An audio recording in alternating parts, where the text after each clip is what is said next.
tetap itu adalah aset yang punya tiga karakteristik ini ya.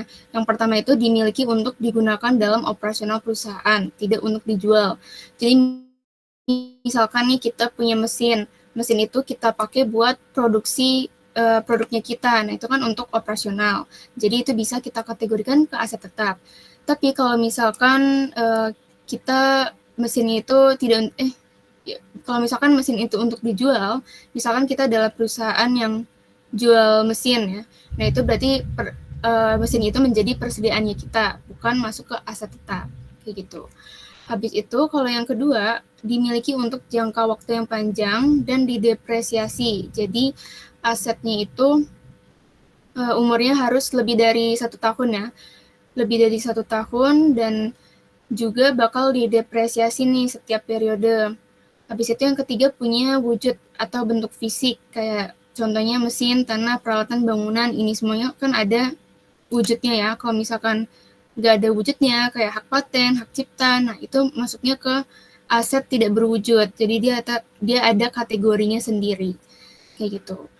Nah, terus di sini ada akuisisi aset tetap. Kalau kita mengakuisisi aset tetap atau kita beli aset tetap, itu akan kita catat aset tetapnya itu senilai historical cost atau harga perolehannya. Harga perolehan itu adalah biaya yang kita keluarkan untuk menyiapkan aset itu hingga siap untuk digunakan. Nah, harga perolehan ini terdiri dari harga beli aset, ya setelah dikurangi dengan diskon atau rabat, terus ditambah sama semua biaya yang dikeluarkan untuk membawa aset itu ke lokasi dan kondisi yang diperlukan supaya bisa digunakan. Jadi misalnya kita beli mesin, terus mesin itu mau nih diantar ke tempat kita, jadi kita harus bayar biaya angkut. Nah, biaya angkut untuk mesin itu bisa kita masukkan ke harga perolehan mesin kita. Jadi misalkan harga beli mesinnya itu 1 juta, terus biaya angkutnya 100.000. Nah, maka kita akan mencatat mesin kita sebesar 1 juta ditambah 100.000 itu. Jadi harga perolehannya 1.100.000. Nah, untuk aset tetap ini ada apa aja sih biaya yang bisa kita masukkan ke harga perolehan aset kita. Yang pertama, kalau untuk tanah, harga biayanya itu adalah harga beli. Terus ada closing cost, yaitu biaya untuk mendapat hak atas tanah, biaya pengacara, pokoknya biaya-biaya yang misalkan untuk ngurus dokumen tanah itu, ya kayak sertifikat ini. Habis itu biaya perataan, pengurukan, pengeringan, dan pembersihan. Supaya tanah kita siap untuk digunakan, maka kita harus ratain tanahnya dulu, pengurukan, terus dibersihkan misalnya. Oke, kenapa ini? Oh ya, oke, thank you Prudence. Oke, Prudence hadir. Sebentar ya teman-teman. Oke. Lanjut lagi. Nah, terus ada pengambil alihan atas hak tanggungan, hipotek, atau beban lain atas properti. Ini juga bisa masuk ke tanah. Hipotek ini maksudnya kayak misalkan nih, kita mau beli tanah, tapi tanah itu menjadi jaminan pinjaman itu. Jadi misalkan nih ada pemilik A, dia punya tanah, terus dia mau dapat pinjaman dari bank. Nah, supaya dia bisa dapat pinjaman itu, jadi dia menjaminkan tanahnya itu. Dia membuat tanah itu jadi jaminannya dia supaya dia dapat pinjaman. Nah, ketika kita mau beli tanah itu kan masih jadi jaminan oleh banknya, masih menjadi jaminannya bank. Nah, kalau kita mau beli tanah itu, maka kita harus selesaikan dulu nih, kita harus membebaskan tanah itu dari jaminan banknya dulu. Maka kita harus lunasin dulu nih pinjaman itu. Biaya pinjaman ini biaya pelunasan pinjaman ini bisa kita masukkan ke perolehan tanahnya kita. Jadi hipotek tuh kayak gitu teman-teman, menjadikan aset itu sebagai jaminan pinjaman gitu ya. Hipotek tuh kayak gitu.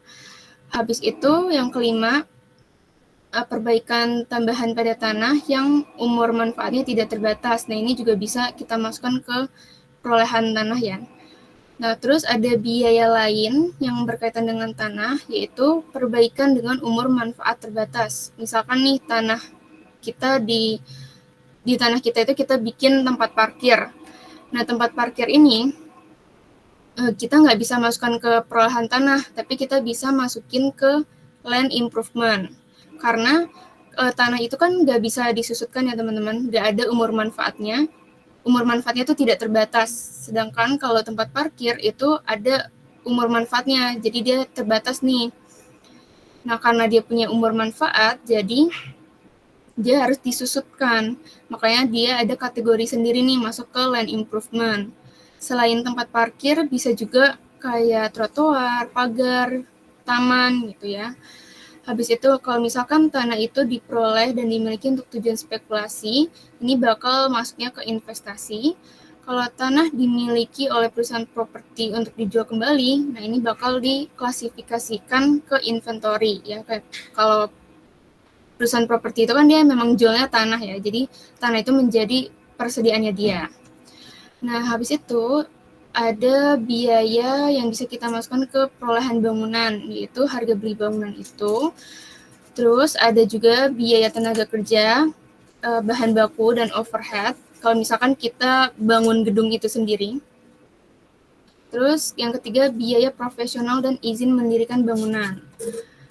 Habis itu kalau cost untuk equipment itu adalah harga beli peralatan, biaya angkut, terus kalau misalkan kita ada bayar asuransi ya supaya peralatan itu aman nih dalam perjalanan. Terus misalkan biaya pemasangan, biaya uji coba, nah itu juga bisa kita masukkan ke perolehan peralatan kita. Gitu teman-teman. Nah habis itu kan tadi aku bilang kalau misalkan kita bangun gedung itu sendiri, kan kita boleh mengakui biaya tenaga kerja, material, dan overhead ini. Nah, tapi kadang perusahaan itu dia bangun gedung itu dengan pinjam uang nih ke bank, atau mungkin dia dapat pinjamannya itu dari nerbitin obligasi, nerbitin surat utang gitu ya. Nah, kalau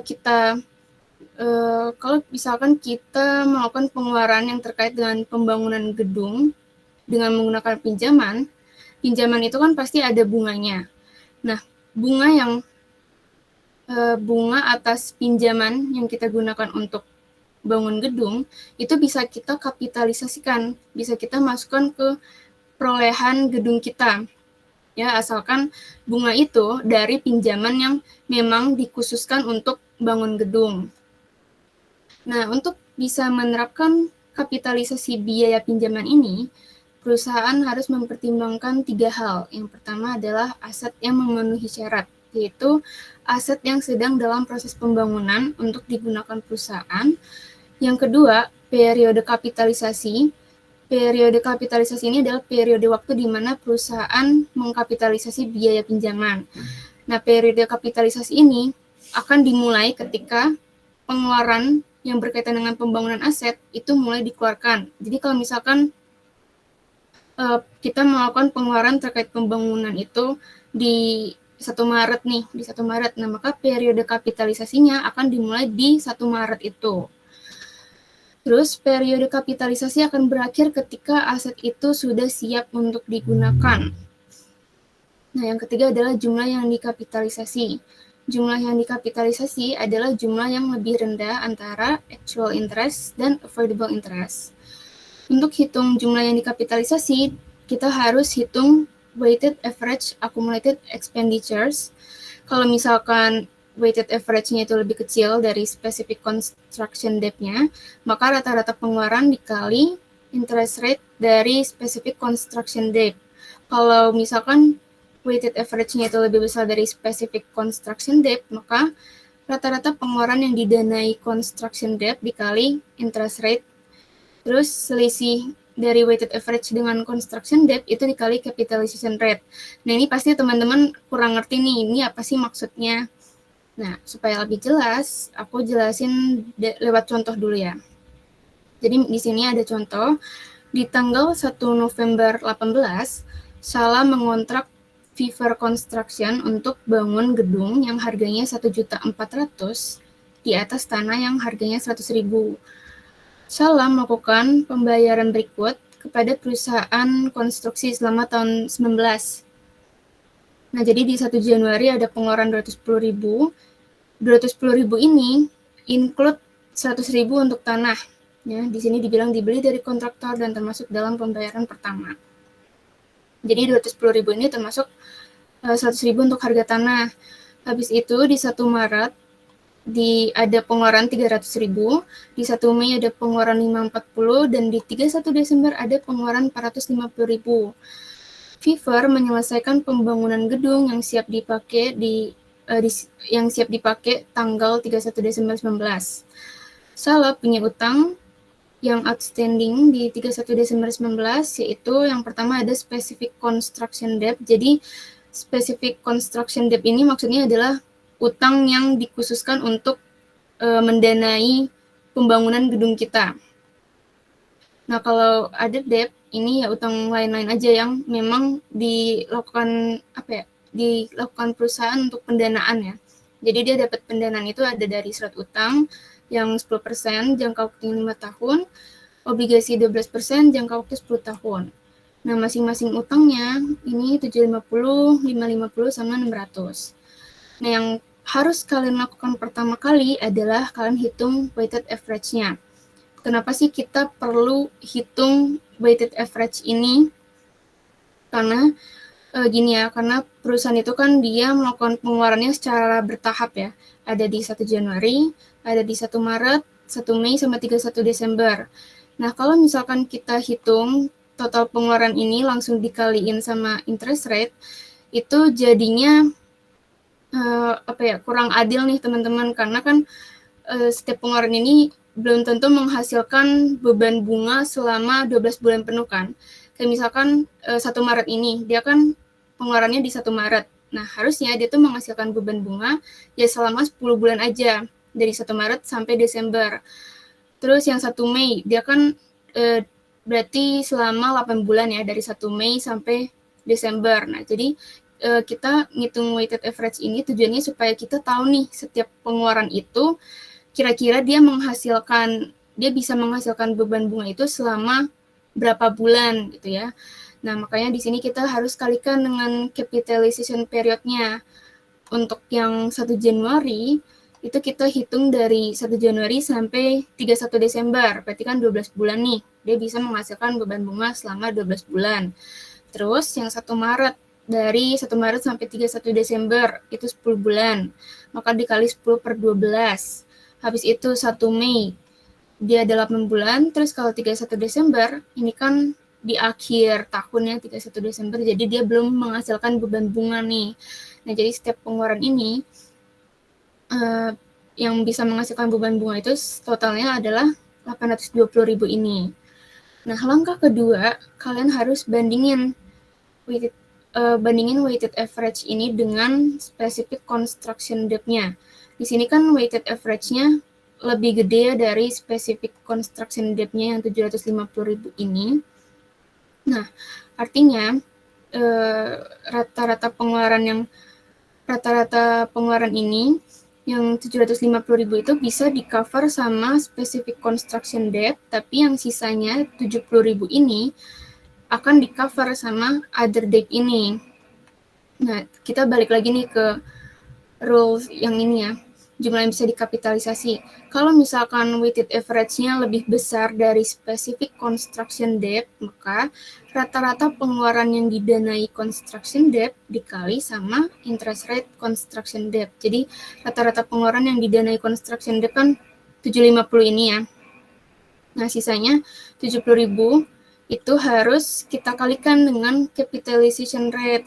Jadi di sini kita harus ngitung dulu nih capitalization rate-nya, yaitu dari other debt-nya ini, surat utang sama obligasi, nilai pokoknya kita kalikan sama suku bunganya. Nah, dapatkan interest amount 127 sama pokoknya itu 1.150.000. Nah, kita bagi nih total interest bagi total principal 127 ini bagi 1.150 ini, dapat rate-nya itu 11,04%.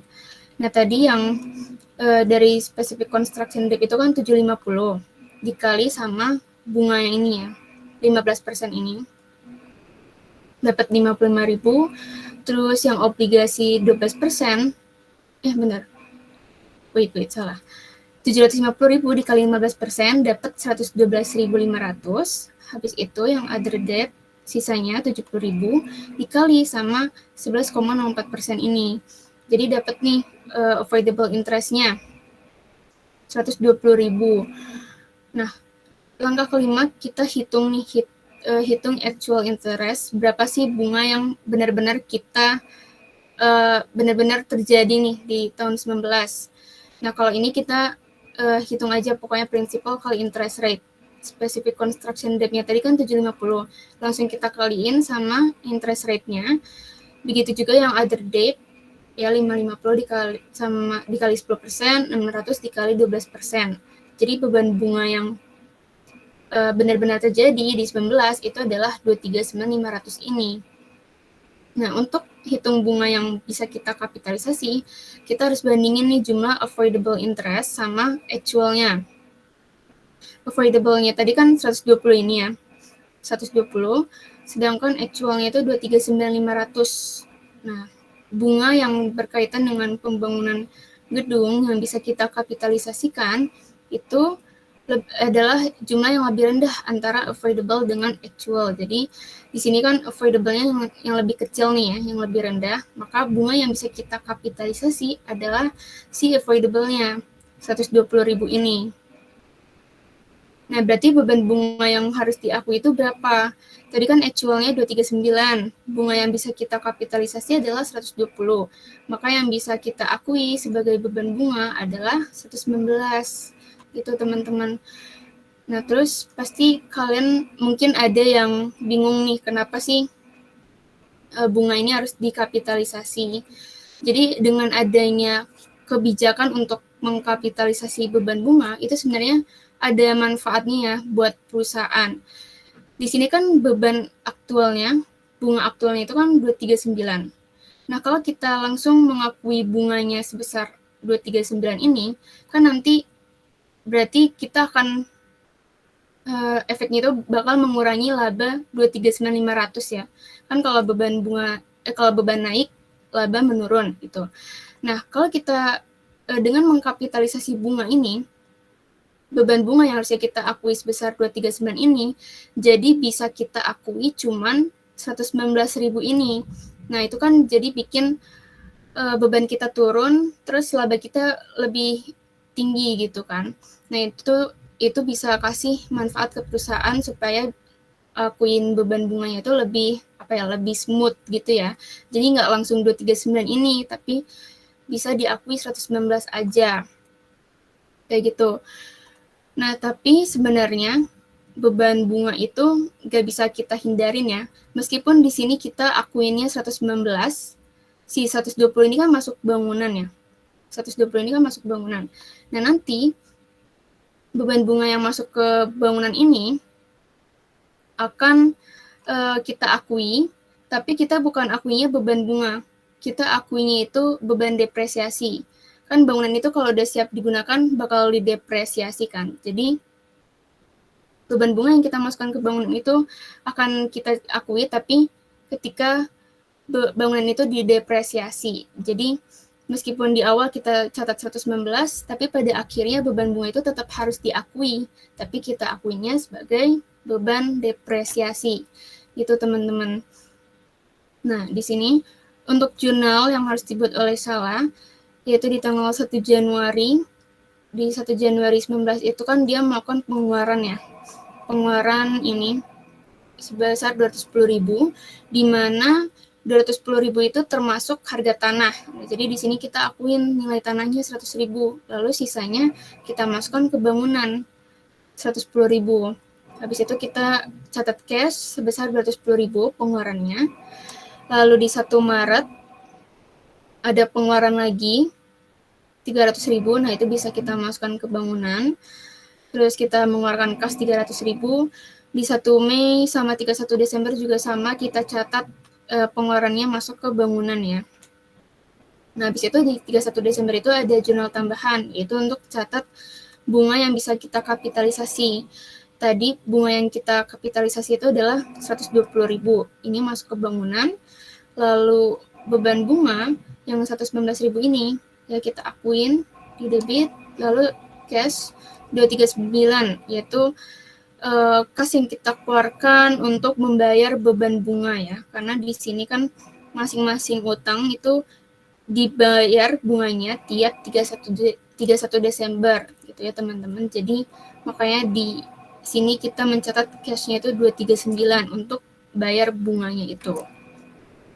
Nah nanti bunga yang dikapitalisasi itu bakal dilaporin di laporan laba rugi.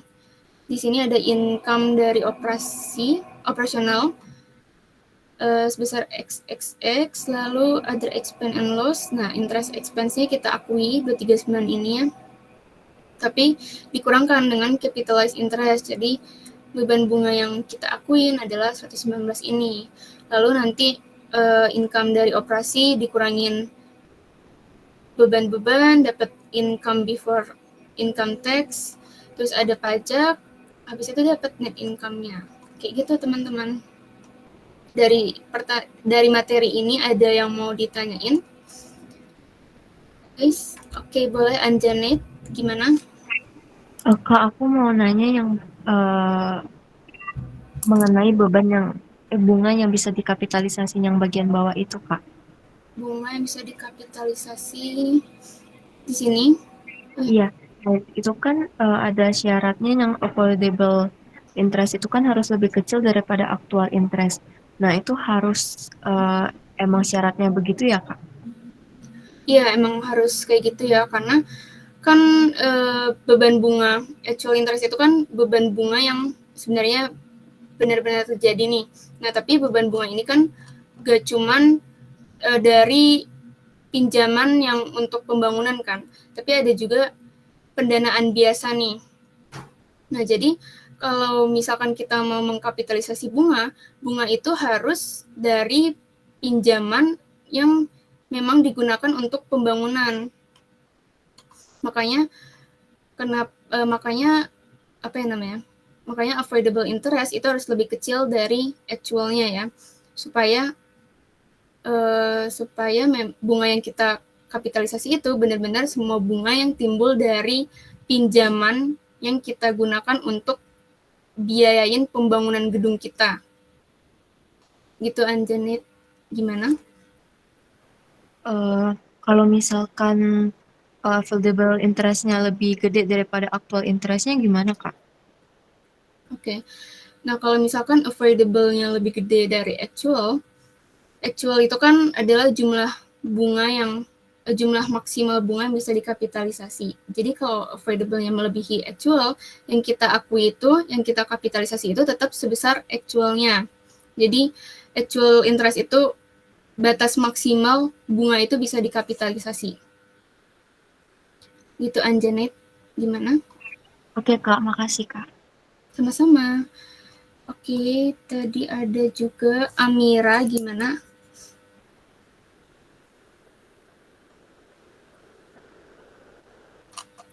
Cost of land.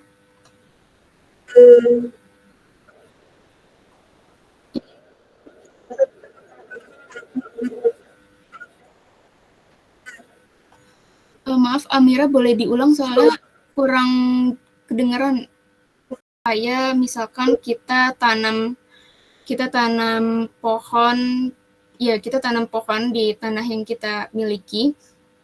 Terus tanaman-tanaman ini tuh ditujukan untuk permanen. Nah, kalau misalkan untuk tujuan permanen, artinya kan kita nggak bakal melakukan perubahan ke tanaman-tanaman itu kan. Nah, jadi umur manfaatnya nggak terbatas nih. Kita jadi nggak perlu mendepresiasikan tanaman itu karena tujuannya memang untuk permanen, terus nggak diubah juga. Jadi itu bisa kita masukkan ke perolehan tanah. Kayak gitu sih kira-kira perbaikan tambahan buat tanah yang umur manfaatnya nggak terbatas. Aku mau tanya tentang ini Kak, other debt. Oke. Aku belum paham, iya other debt. Aku belum paham maksud dan tujuan other debt itu apa, kan sudah ada specific construction debt itu ya, Kak. Jadi aku belum paham di other debt itu sih, Kak, tujuan itu untuk apa dan ya pokoknya itu apa gitu, Kak. Terima kasih. Oke. Nah, perusahaan itu biasanya ya dia bakal melakukan aktivitas pendanaan. Jadi dia memang cari dana tambahan nih buat operasionalnya dia. Nah, untuk dapetin dana itu dia bisa dengan cara menerbitkan surat utang, terus bisa juga nerbitin obligasi. Pokoknya other debt ini ya adalah pendanaan yang dilakukan perusahaan gitu untuk bantuin operasionalnya dia gitu.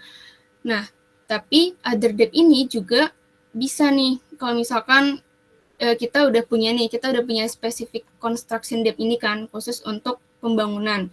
Tapi nanti kalau misalkan pembangunan gedungnya itu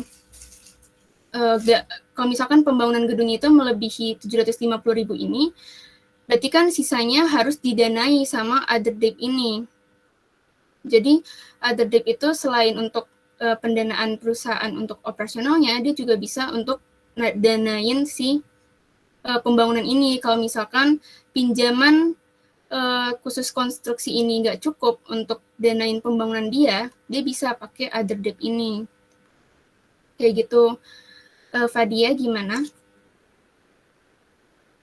Mungkin mau tanya lagi, Kak. Itu perkiraan 750.000 yang harus di-cover itu dari mana ya, Kak? 750?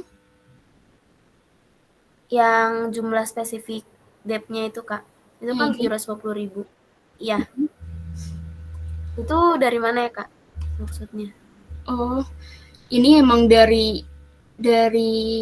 perusahaan itu dia menerbitkan surat utang nih. Menerbitkan surat utang yang nilainya 750.000. Jadi emang udah dari info di soalnya aja sih.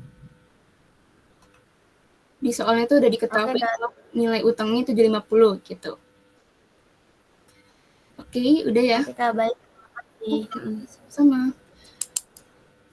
Oke, Anjanet masih mau tanya atau gimana?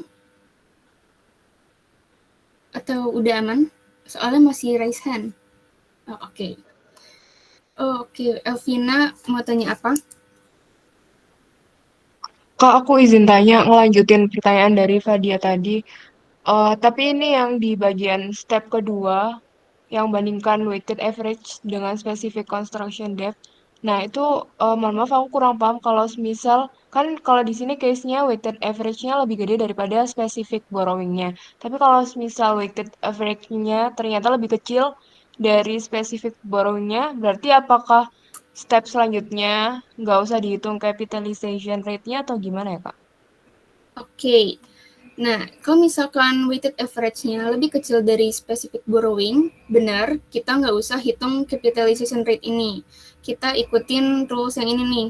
Rata-rata pengeluaran yang didanai construction debt dikali interest rate construction debt. Jadi kalau misalkan nih kita hitung weighted average-nya di sini kan 820.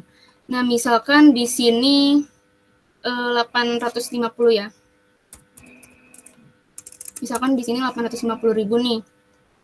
Nah, weighted average-nya kan lebih kecil. Nah, nanti kalian buat ngitung avoidable interest-nya, kalian tinggal weighted average ini dikali sama suku bunga ini, 15%. Jadi kalian udah nggak usah ngitung capitalization rate, langsung WAAE ini dikali 15% ini. Gitu, Elvina ya tadi? Gimana Elvina? Ini nanti ada di soal latihan soal. Jadi aku bakal ada nyediain 2 case tadi ya. Kalau misalkan weighted average-nya lebih kecil dari specific construction, terus lebih besar gimana? Aku izin mastiin Kak, berarti yang di skip itu yang hitung capitalization rate-nya, terus kita langsung ngehitung available interest pakai yang cara itu tadi gitu ya Kak? Iya, betul. Oke, terima kasih Kak. Sama-sama. Oke, selanjutnya Esther, gimana? Halo Kak, izin nanya. Sebenarnya ini terkait pertanyaan Kakak yang kemarin tentang weighted average sama average carrying amount, itu cuma perbedaan istilah atau ada perbedaan lagi dalam perhitungannya ya Kak? Terima kasih. Oke. Nah, itu beda nih hitungannya. Aku coba kasih, sebentar. Aku coba kasih contoh yang AKMCA. Sebentar ya, aku coba kasih.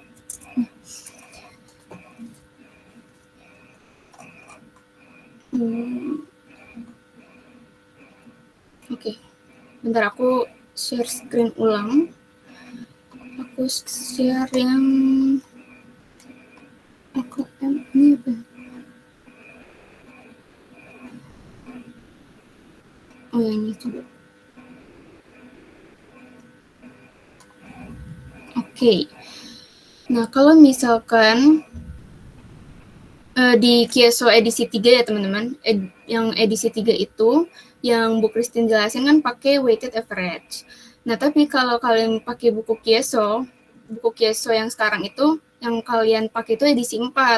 Nah, kalau edisi 4 itu dia pakai average carrying amount ini. Jadi dia bakal bikin, dia bakal hitung dulu nih berapa pengeluaran yang dimasukkan ke specific borrowing. Wait, tadi kan ini sebentar ya. Aku taruh soalnya di sini.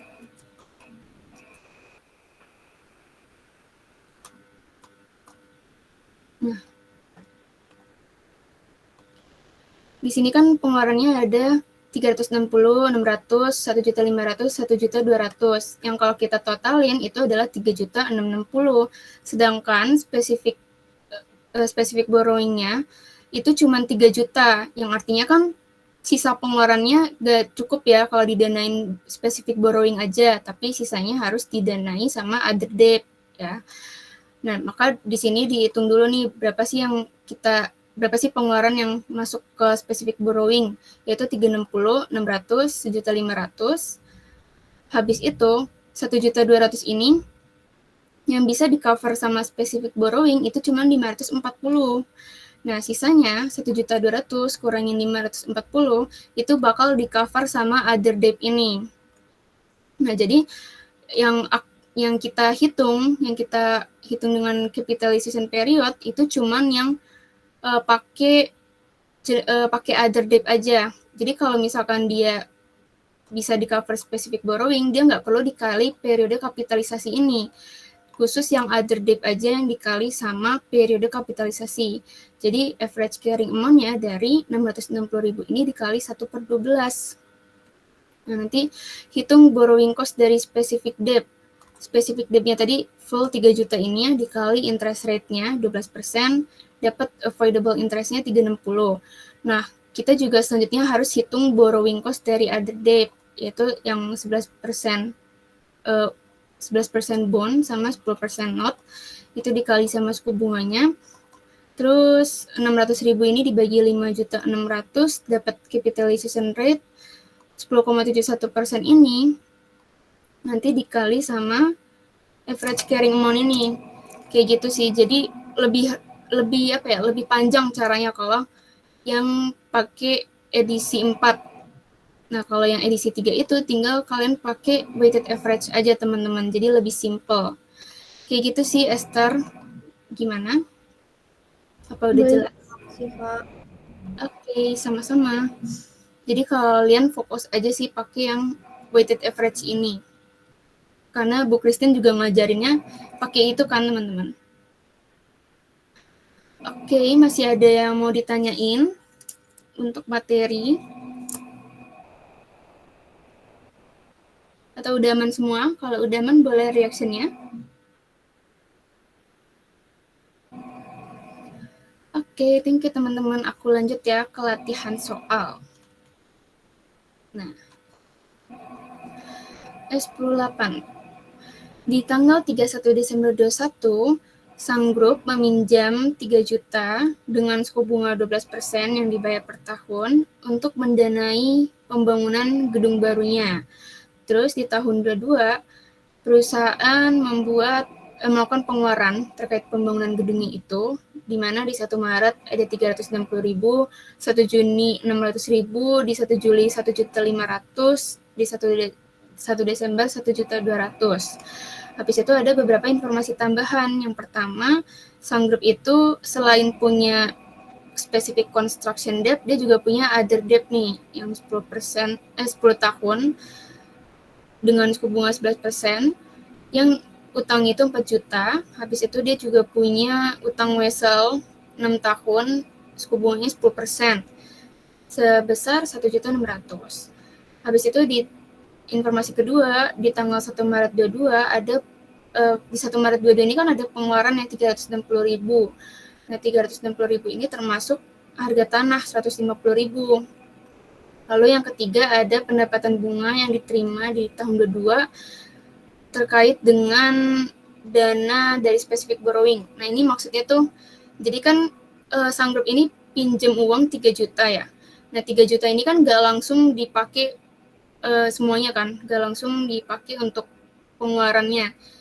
Pengeluarannya itu kan dilakukan secara bertahap, di 1 Maret, 1 Juni, gitu kan, gak langsung 1 Maret dikeluarin semua gitu. Nah, pinjaman ini yang belum dipakai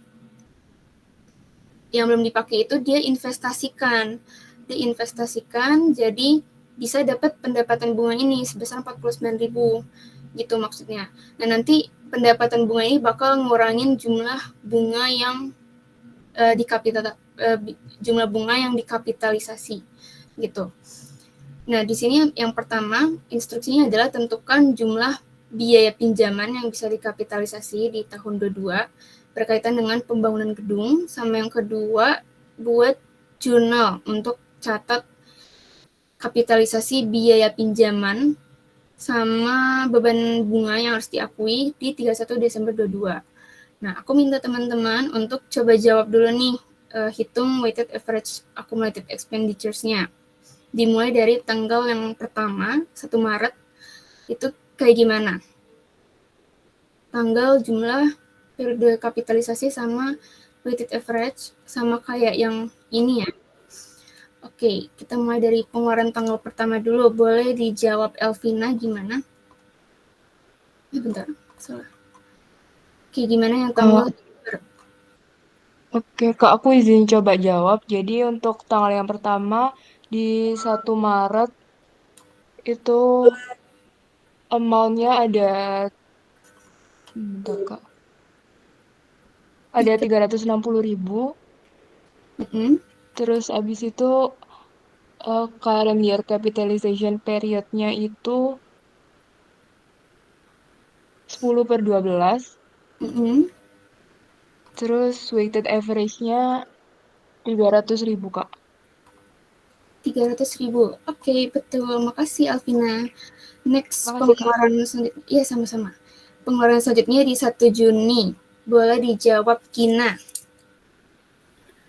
Di 1 Juni, pengeluarannya sebesar 600.000.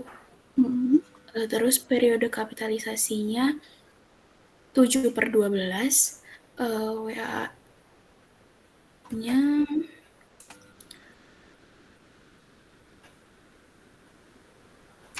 350.000. Oke, 350, betul. Selanjutnya yang 1 Juli. Boleh dijawab Esti. Untuk 1 Juli itu 1.500.000, 6 bulan, jadi 6/12. Jadi bentar, 1.500.000 kali 6/12. Jadi 750.000, Kak. 750.000. Oke, next. Nah, next boleh dijawab yang 1 Desember, dijawab sama Zahra. Di tanggal 1 Desember itu 1.200.000. Kemudian periode kapitalisasinya 0. Kemudian weighted average-nya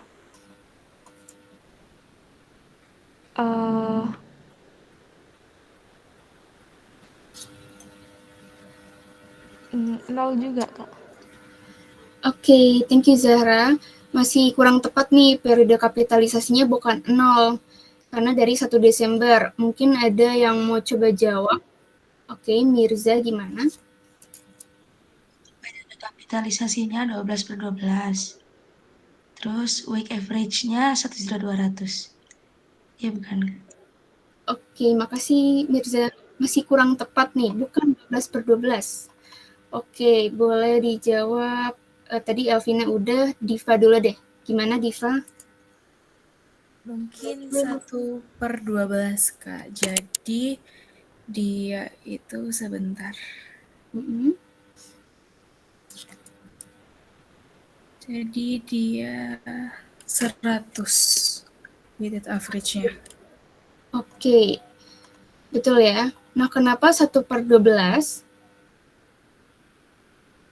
Gimana Diva tadi kenapa kamu jawabnya 1/12?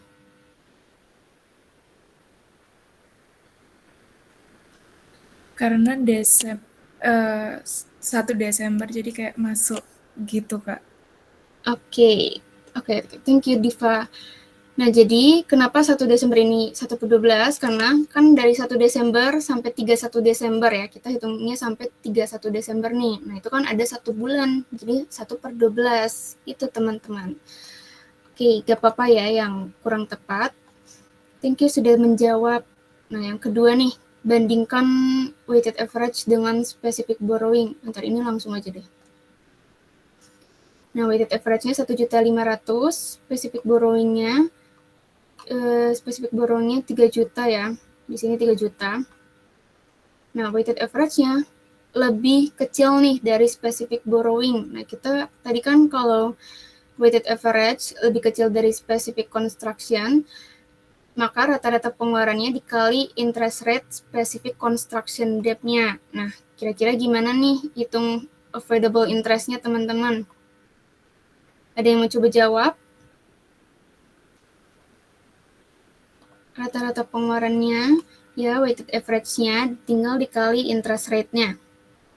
Interest rate-nya berapa nih? Di soal ini udah ada nih. Oke. Oh ya, Alicia belum ya? Boleh Alicia gimana? Berarti 3 juta dikali dengan 12%, Kak. Masih kurang tepat nih, bukan 3 juta. Oke, makasih ya Alicia. Nggak apa-apa, boleh coba dijawab sama yang belum. Oke, Mevi ya, Mevi belum. Gimana Mevi? Dari 1.500.000 dikali 12%. Oke, dikali 12% hasilnya? 180.000. Oke, 180.000, betul ya. Jadi kita kalau hitung avoidable interest-nya, kita pakai weighted average ini, 1.500.000 dikali 12%, jadi dapat nih 180.000. Nah, selanjutnya, yang capitalization rate kan kita nggak usah hitung ya, karena kan weighted average-nya lebih kecil dari specific borrowing, jadi langsung masuk ke step hitung actual interest. Nah, adakah yang mau coba jawab? Oke, boleh dijawab. Laina gimana? Kak, maaf ya kalau salah. It's okay. Gimana? Debt-nya itu yang obligasi 10 tahun itu. Oke, terus? Interest-nya tabelnya berapa? Di sini? Oh iya. Prinsipalnya 4 juta. Iya. Interest-nya 11%. Okay. Interest amount-nya 440.000. Oke. Habis itu aja yang dihitung? Ada lagi obligasi 10%, jangka waktunya 6 tahun. Prinsipalnya 1.600.000, interestnya 10%, interest amount-nya 160.000. Oke, masih ada lagi? Atau menurut kamu udah cukup? Udah. Oke, makasih Laina ya tadi. Makasih sudah menjawab. Oke, sebenarnya masih ada satu lagi nih yang harus dihitung. Mungkin ada yang mau coba jawab. Selain Anjanet dan Mevi, ada yang mau coba jawab? Yang belum jawab sama sekali nih.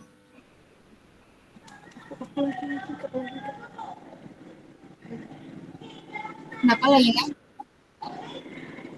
Itu ya Kak, capitalization rate-nya. Oh bukan bukan. capitalization rate. Iya. Oh ya, terima kasih Kak. Oke, kalau gitu tadi Anjanet mau jawab ya, gimana Anjanet? Maaf ya Kak, kalau salah boleh ke atas dikit nggak Kak? Di sini ya? Mungkin prinsipalnya 3 juta terus dikali 12%. Oke, itu totalnya berapa? Sebentar Kak. Oke.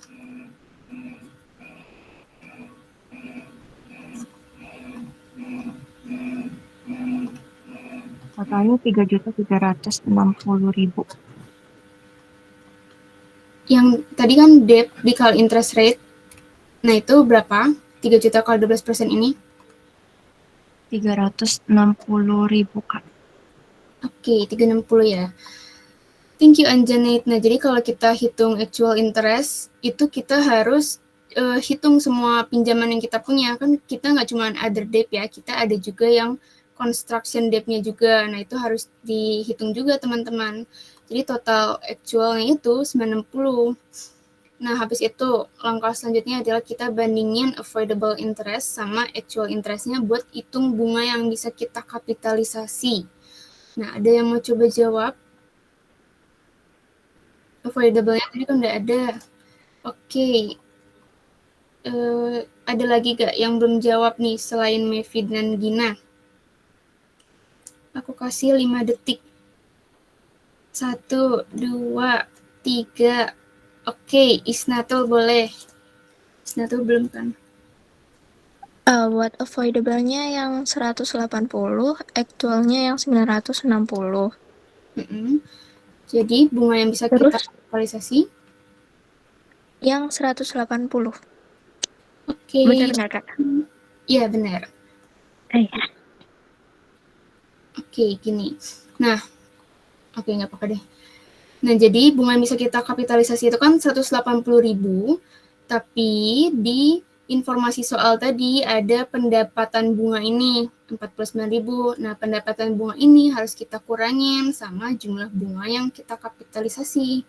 Jadi, total bunga yang benar-benar bisa kita kapitalisasi itu adalah 131.000 ini, teman-teman.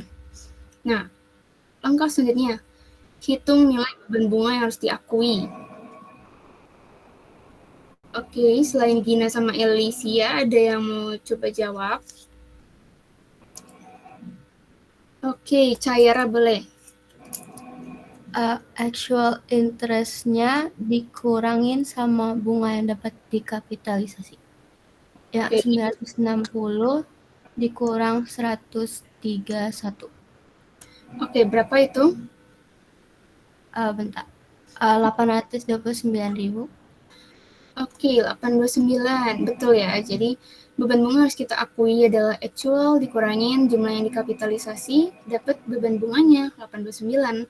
Nah, terakhir jurnalnya nih kayak gimana? Tapi ini jurnal khusus ini ya, catat kapitalisasi bunga pinjamannya. Nah, selain Amira, Anjanet, dan Mevi, ada yang mau coba jawab? Jurnal bunga kapitalisasi itu yang di sini nih. Nah, adakah yang mau coba jawab jurnalnya gimana? Oke, aku tunggu nih. 1, 2, 3. Oke, kalau gitu boleh dijawab Amira deh. Gimana Amira? Jadi building bunga kapitalisasi yang bunga yang bisa kita kapitalisasi itu bisa masuk ke bangunan senilai 131 ini. Lalu beban bunganya yang kita akui jadinya 829. Lalu kita mencatat cash, pengeluaran untuk membayar beban bunga itu di 31 Desember adalah 960.000 ini. Gitu teman-teman. Ada yang mau ditanyain? Ayo, adakah yang mau bertanya? Atau mungkin kurang jelas?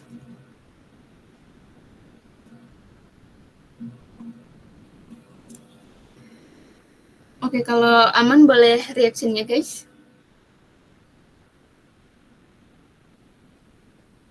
Oke, thank you teman-teman. Kita lanjut ke soal kedua. Nah, soal kedua juga masih dengan kapitalisasi bunga pinjaman ya. McPherson Furniture memulai konstruksi untuk membangun office and warehouse-nya dengan estimasi biayanya itu 5 juta di 1 Januari 22. Habis itu McPherson menyelesaikan bangunannya itu di 31 Desember 22.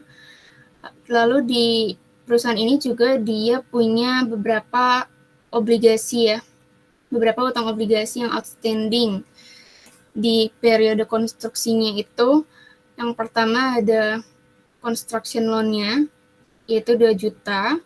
Habis itu short term loan, pinjaman jangka pendeknya, itu adalah 1.600.000, lalu ada pinjaman jangka panjangnya itu 1 juta. Nah, di sini instruksinya asumsikan kalau McPherson itu menyelesaikan pembangunan kantor dan warehouse-nya itu di 31 Desember 22 dengan total cost-nya 5.200.000. Nah, ada beberapa pengeluaran yang berkaitan dengan pembangunan itu. Di 1 Januari adalah 1 juta, di 1 April 1.500.000, di 1 Juli 2 juta, di 1 Oktober 700.000. Lalu sisa dana yang belum dipakai untuk konstruksinya itu diinvestasikan nih di periode itu sebesar 20.000. Jadi dia dapat pendapatan bunganya itu 20.000. Habis itu diminta untuk hitung berapa bunga yang bisa dikapitalisasi dari pembangunan gedung itu. Lalu yang B, hitung beban depresiasi tanggal 31 Desember 23 dengan menggunakan straight line method, garis lurus. Terus masa manfaatnya itu 30 tahun dengan nilai sisanya 300.000. Nah, pertama kita harus jawab yang A dulu ya. Kita hitung nih berapa borrowing cost yang bisa dikapitalisasi. Kayak tadi kita harus hitung dulu weighted average-nya berapa. Ada yang mau coba jawab dari pengeluaran yang pertama 1 Januari. Oke. Selain Mevi, Fadia, Zahra, Gina, ada yang mau coba jawab dulu nggak? Yang belum sama sekali nih. Ayo guys, kalau salah nggak apa-apa kok. Ayo, aku tunggu 3 detik. 1, 2, 3. Oke, kalau gitu boleh dijawab Mevi gimana? Untuk pengeluaran yang pertama itu di tanggal 1 Januari sebesar 1 juta. Current year capitalization periodnya berarti 12/12. Untuk weighted average-nya berarti 1 juta. Oke, thank you. Betul ya, 1 juta dikali 12/12, karena dari 1 Januari sampai 31 Desember itu 12 bulan. Next, dijawab Fadia. Gimana Fadia? Pengeluaran keduanya. Oke Kak, pengeluaran keduanya itu ada April 1.500.000, jadi 4/12 Kak, capitalization periodnya. 4/12? 1 Sebentar Kak. April, ya 1 April sampai 31 Desember. Oh ya, April. 8/12 Kak. 8? Coba hitung lagi dari 1 April nih. Jadi Aprilnya masuk. Mei, Juni, Juli, Agustus, September, Oktober, 9 Kak, 9/12. 9/12. Jadi berapa tuh weighted average-nya? Sebentar mau lihat angkanya dulu. 1 juta bentar.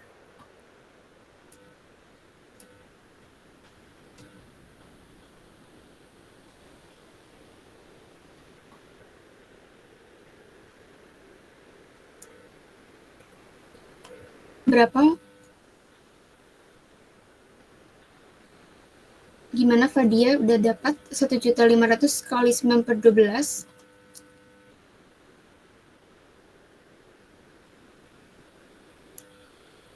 Halo Fadia. Halo Kak, maaf 1.125.000. 1.125.000. 125.000. Oke, 1.125.000, betul. Thank you Fadia. Nah, yang selanjutnya yaitu 1 Juli. Boleh dijawab. Oh ya, Suraya nih boleh. Gimana Suraya? Yang 1 Juli itu jumlahnya itu 2 juta, terus Juli, Agustus, periodenya 6/12, terus totalnya bentar Kak, masih ngehitung. Iya, boleh.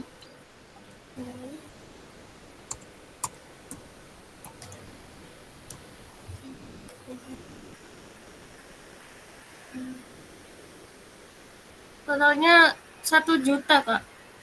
Totalnya 1 juta ya. Oke, kita lihat. Betul, thank you ya. Nah, yang selanjutnya yang 1 Oktober.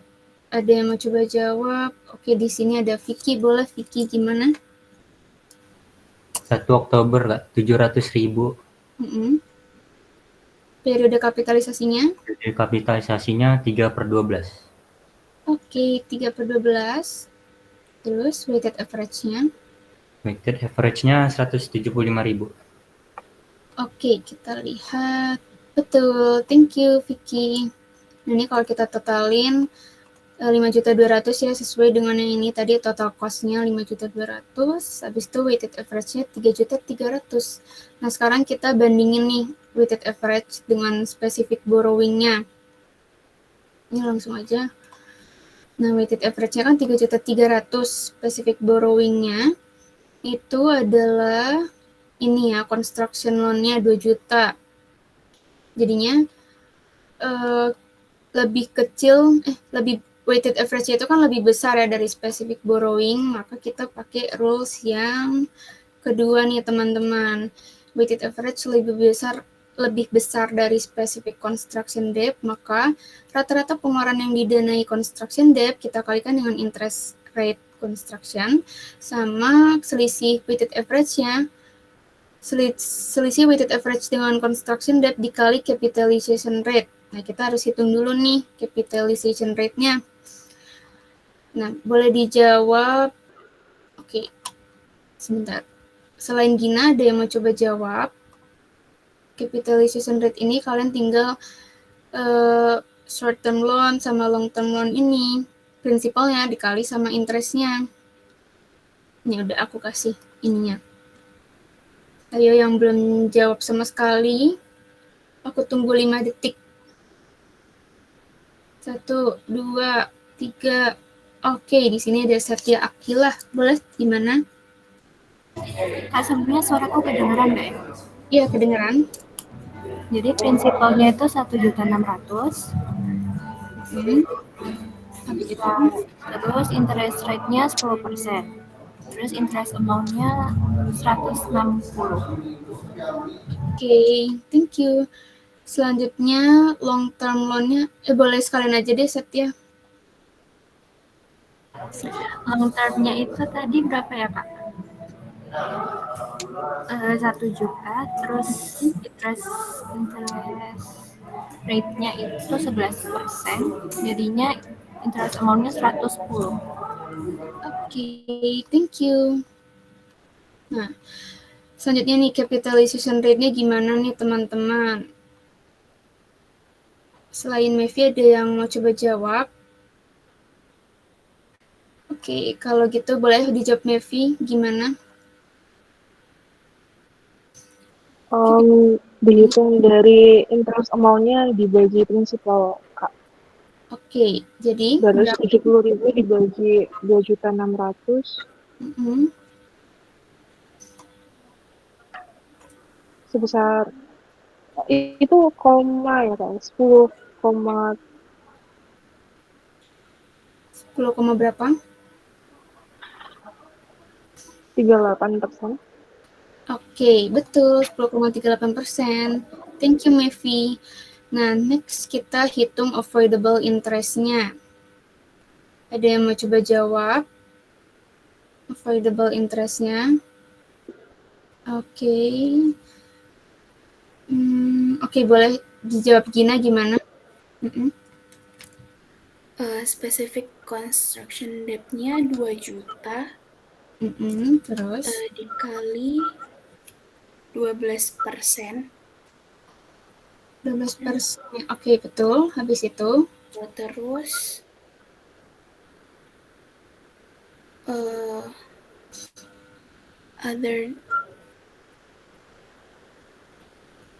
avoidable interest-nya. Oke. 240.000. Oke, di sini ada debt-nya yang dari mana nih?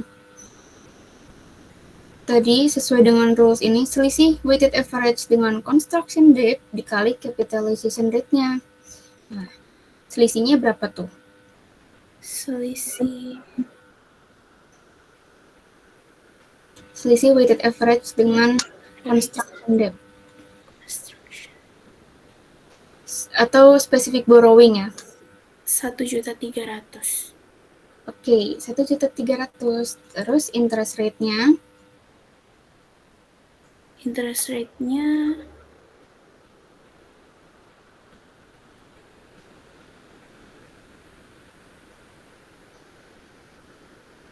interest rate-nya 10,38%.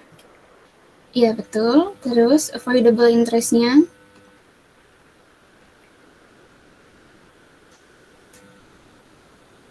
Rp134.940. Oke. Nah, kalau ini dibuletin ya, 135. Thank you ya. Sudah betul. Nah, jadi avoidable interest-nya tadi yang 2 juta ya, construction loan 2 juta dikali persentasenya 12%, terus yang di cover sama other debt itu yang selisihnya nih 1.300.000 kali capitalization rate-nya. Jadi dapat nih avoidable interest-nya totalnya 375. Nah, sekarang kita hitung actual interest-nya, jumlah maksimal bunga yang bisa dikapitalisasi. Oke, boleh Elvina gimana? Aku izin coba jawab ya, Kak. Jadi buat yang specific construction debt-nya itu ada 2 juta. 2 juta. Terus interest rate-nya 12%. Jadi 2 juta dikali 12%, 240.000. Oke. 2 juta kali 12% ya? Ya, benar-benar. Iya. Oke, terus? Terus untuk other debt-nya, yang pertama surat utang 5 tahun itu yang 1.600.000 ya? 1.600.000 dikali interest rate-nya 10%. Oke. Hasilnya 160.000. Terus untuk yang obligasi 10 tahun itu 1 juta dikali interest rate-nya 11%. Hasilnya 110.000. Oke, totalnya?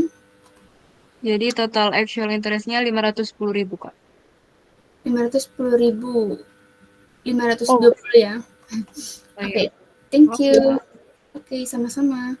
Nah, sekarang kita udah dapat nih avoidable interest sama actual interest. Nah, kita hitung berapa beban bunga bisa kita kapitalisasi, yaitu kita bandingin kedua ini. Ada yang mau coba jawab? Kak, mohon maaf. Yang di nomor 5 tadi yang obligasi itu bukannya interest rate-nya 11% ya, Kak? Oh iya, 11% ya. Oke. Maaf ya. Oke, betul ya. 510. Sama-sama. Nah, sekarang hitung beban bunga yang bisa dikapitalisasi tadi. Kalau kita boleh ada dijawab Anjanit, gimana?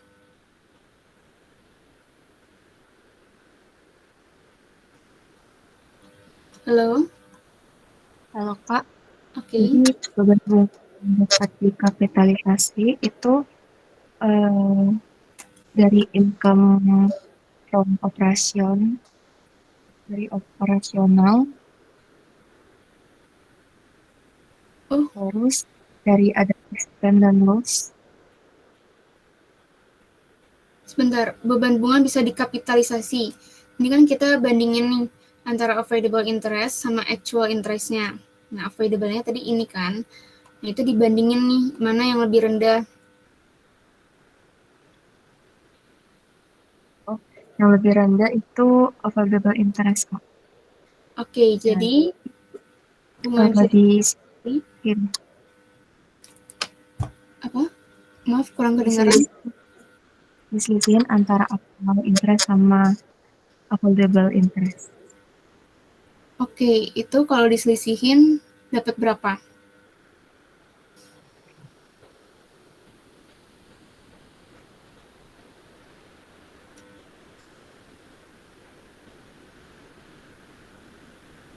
$135, Kak. Oke, thank you ya. Nah, jadi kayak gini. Jadi kan kita bandingin dulu nih avoidable interest sama actual interest. Nah, lebih rendah yang avoidable-nya kan, 375 ini. Habis itu, tadi di informasi soal, ya di informasi soal itu ada ini pendapatan bunga 20.000. Nah, tadi yang udah aku jelasin ya, kalau misalkan ada pendapatan bunga, itu harus kita kurangkan dengan jumlah bunga yang bisa dikapitalisasi. Tadi kan jumlah bunga yang dikapitalisasi adalah sebesar avoidable yang ini ya, 375. Nah, ada pendapatan bunga itu 20.000 kan, jadi harus kita kurangkan nih pendapatan bunganya. Nah, dapat 355 ini jumlah bunga yang bisa kita kapitalisasi jadinya 355.000 ini. Nah, pas kita hitung beban bunga yang harus diakui, baru kita kurangkan antara beban antara actual interest dengan bunga yang bisa dikapitalisasi ini. Nah, mungkin ada yang mau coba jawab yang beban bunga yang harus diakui berapa. Thank you ya Anjanit, nggak apa-apa. Oke, tadi ada yang raise hand. Sebentar. Boleh coba dijawab Zahra deh, gimana Zahra? Jadi beban bunga yang harus diakui itu 510 dikurangi bunga yang dapat dikapitalisasi 355. Oke, berapa jadinya? 155.000, Kak. 155.000. Oke, betul. Thank you. Nah, sekarang jurnal yang dibuat oleh McPherson ini sebenarnya nggak ada di soal sih. Di soal tuh nggak diminta buat bikin jurnal. Tapi buat latihan teman-teman biar lebih lancar, aku minta kalian bikin jurnalnya. Dimulai dari pengeluaran pertama nih yang di 1 Januari. Ada yang mau coba jawab? Jurnalnya gimana? Halo? Jurnalnya tuh kayak gini teman-teman. Mirip ini nih. Bedanya yang di sini kan dia nggak ada pengeluaran tanah ya. Jadi langsung masuk ke holding gitu. Nah, oke. Kalau gitu boleh dijawab Mevi gimana? Jurnalnya. Halo Mevi? Oh ya, maaf Kak. Untuk jurnal yang pertama pada tanggal 1 Januari itu bangunan to cash sebesar 1 juta. Berapa itu nilainya? Bentar ini tuh. Oke. Sebesar 1 juta. Oh, 1 juta. Oke. Thank you. Betul, 1 juta. Next. Tanggal 1 April. Ada yang mau coba jawab? Oke, Elvina gimana? Untuk tanggal 1 April itu jurnalnya buildings to cash sebesar 1.500.000, Kak. Oke, betul. Kita lanjut ke pengeluaran selanjutnya. Boleh dijawab Gimana Gina? Ya. Tadi Alvina. Oke. Selanjutnya pada tanggal 1 Juli jurnalnya building pada cash sebesar 2 juta. Sebesar 2 juta. Oke, betul. Next, tanggal 1 Oktober berarti ya. Tadi itu Zahra ya? Gimana Zahra? Pada tanggal 1 Oktober, jurnalnya building to cash sebesar 700.000. Oke. Building to cash. Nah, selanjutnya nih, di tanggal 31 Desember. Boleh dijawab. Oh, ini nggak ada yang mau coba jawab selain Mevi nih. Oke, boleh deh Mevi gimana? 31 Desembernya. Pada tanggal 31 Desember jurnalnya building sebesar capitalized interest-nya sama interest expense pada cash. Oke, berapa tuh masing-masing? Untuk buildingnya sebesar 355.000, interest expense-nya sebesar 155.000, to cash-nya sebesar 510.000. Oke, thank you. Betul ya. Nah, satu lagi nih, ada satu jurnal lagi di tanggal 31 Desember 2000, ini tadi tahun berapa ya? 2000. Oke, nanti deh aku benerin. Di 31 Desember 22 ya ini. Ada satu jurnal lagi nih buat pendapatan bunga. Ada yang mau coba jawab? Pendapatan bunga itu jurnalnya kayak jurnal biasa kok, teman-teman. Kalau kita dapat pendapatan bunga, kita juga dapat apa nih kira-kira? Tadi pendapatan bunganya itu sebesar 20.000 ini. Ada yang mau coba jawab? Ayo teman-teman.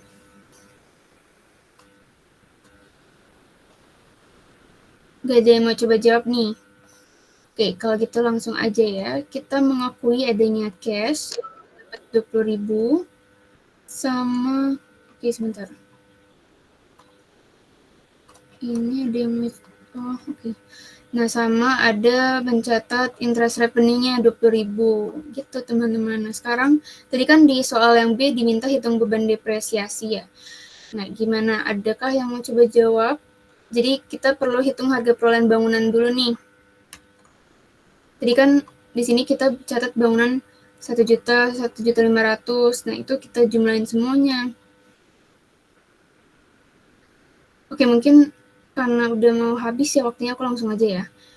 Jadi, kalau kita mau hitung harga perolehan bangunan, kita totalin total expenditure-nya tadi ya, di sini kan 5.200.000 ya, 5.200.000 udah sama.